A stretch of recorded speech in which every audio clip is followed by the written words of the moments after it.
Hello po mga ka-presnes, ayan, gagawa po tayo ng masarap na merienda. Ayan, gagawa po tayo ng taramindo. Ayan, dalawang gata po yung ginamit natin, pakukuluan na natin mga ka-presnes. Ilalagay tayo ng brown sugar. Ayan, binabad na natin yung ating sampalok mga ka-presnes.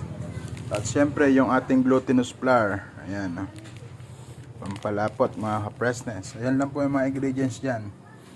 Yung sampalok na binalatan na, saka brown sugar, glutinous flour, saka gata mga ka-presnes. Yan lang po, ayan.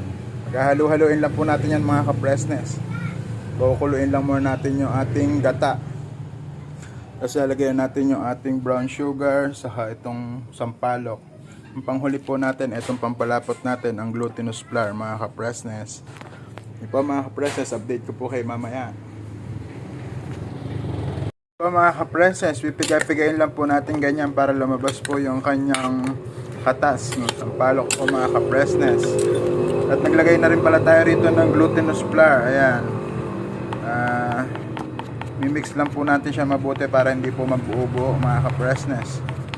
Tapos hintayin lang natin kumulo yan. Nilagyan na po natin yan ng brown sugar mga ka-presnes.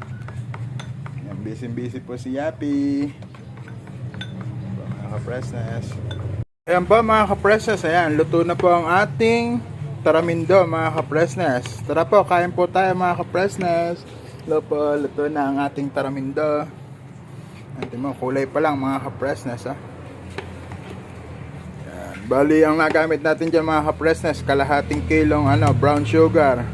Saka isang pack na glutinous flour, kalahating kilo rin mga ka-presnes. Ayan.